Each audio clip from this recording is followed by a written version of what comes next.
Siyempre, kung siya yung abogado, ang tinitingnan na abogado, ano ba yung kliyente ko? Mastermind ba to? O ito ay kasangkapan lang or one of the players, underboss, kumbaga sa mafia, hindi pa siya yung boss of the boss, doon sa kabuuang operation na ginagawa nila sa pagkulimbat ng pera at kaba ng bayan.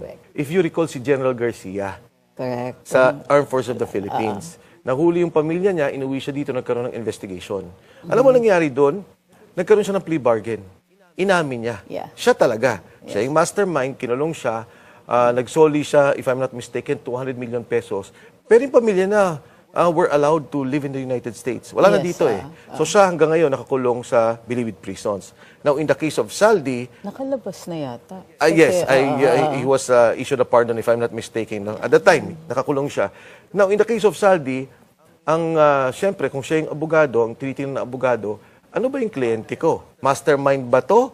O ito ay kasangkapan lang or one of the players, underboss, kumbaga sa mafia, hindi pa siya yung boss of the boss, doon sa kabuuang operation na ginagawa nila sa pagkulimbat ng pera at kaba ng bayan. Incidentally, yung lawyer ni Congressman Zaldi is Attorney Rui Rondain. Rondain, yes. And he used to represent former First Gentleman Mike Arroyo. Yes. Did you ever have a chance to meet him? Yes, in fact, naging abogado rin yan ni Congressman Mikey Arroyo. And I was listening to his press call. Actually, kinakabahan nga ako eh. Dahil, I mean, to be honest, si Attorney Rondain is a good lawyer. At kung legal ang pag-usapan, magaling to. Kasi ang sinasabi niya, as of now, wala kami nakikitang kaso against Congressman Saldico. No, sabi niya, and we're willing to face that. Kaya nga, importante yung galaw ng gobyerno. Importante mabilis yung gobyerno. For example, sabi niya, how can you cancel the passport of my client? Eh, wala pa eh. Wala pa kayong fina-file na case.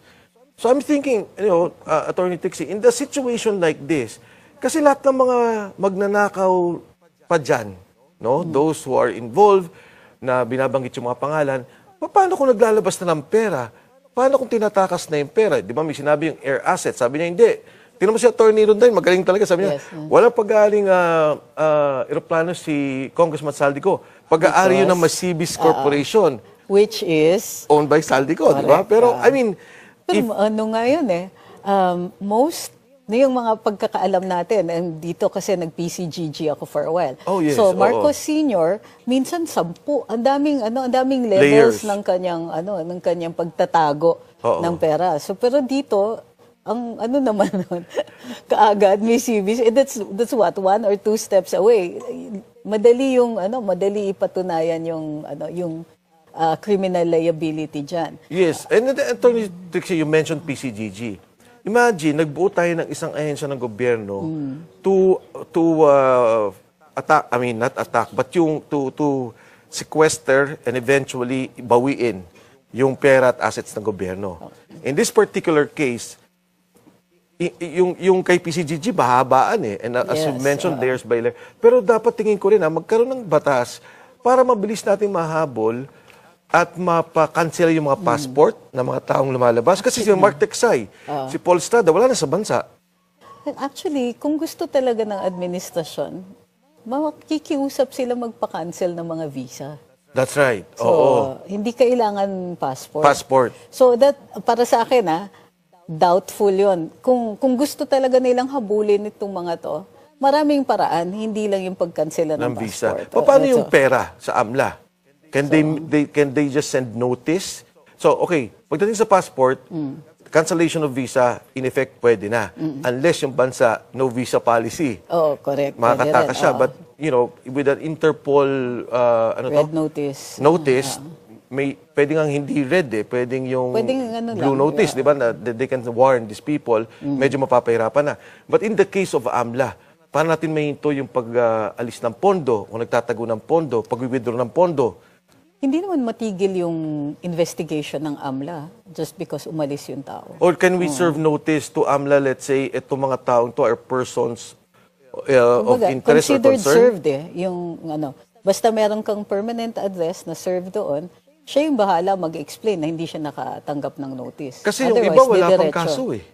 Ayun yung problema. Bakit wala pang kaso yung mga yan? If you notice, yung lumabas sa ICI, marami doon, or more than half, hindi pa nakasuhan.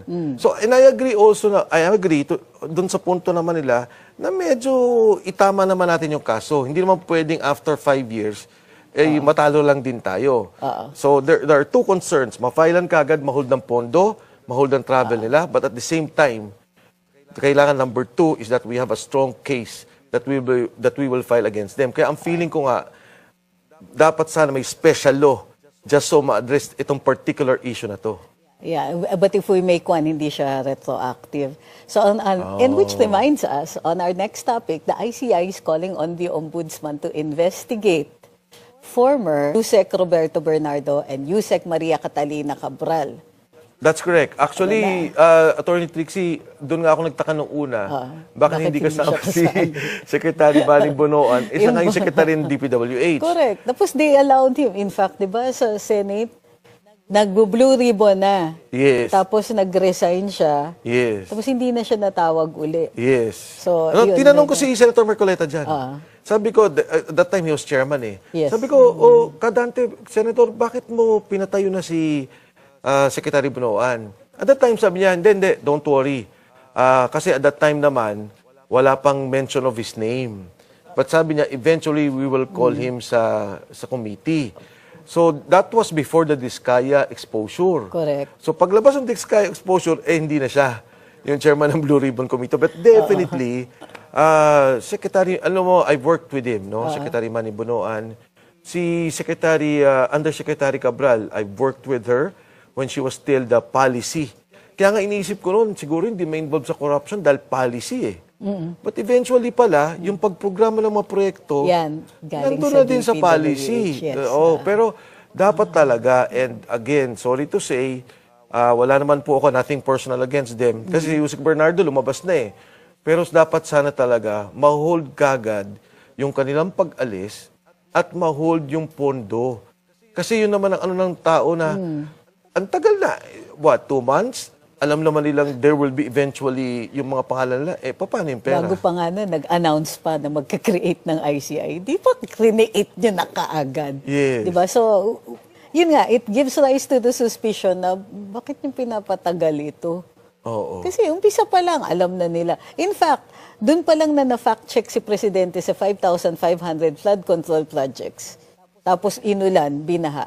Hindi ba dapat dun pa lang nag-imbestiga na? Tama. I agree. And siguro, hindi lang tong sa DPWH, ako naniniwala sa maraming departamento may nangyari.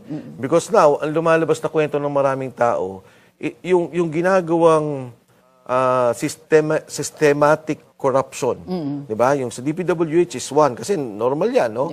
But what about DOH? What about DepEd? Marami pa. Oo, ang nangyayari pala, in the end, ito na naman yung sistema. You're talking about, again, 25-30% corruption, select contractors. Kailangan tingnan yan. Kasi panahon na maayos at mabago yan.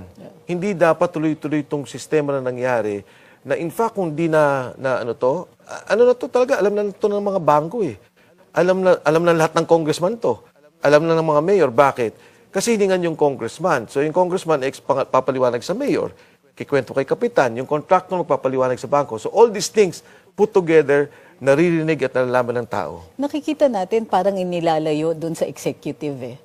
Kasi like you said, bakit ngayon lang tinatawag si ano? But do you think na dapat same magnitude, same kumbaga, ang penalties for cabinet vis-a-vis the legislators? Ako, wala akong judgment on how they para bang ano yung nangyaring cases. Ang ayokong nangyayari, pag nakikita ko yung isang grupo may kaso, yung isa wala. For example, what am I saying? Nagsalita si Diskaya.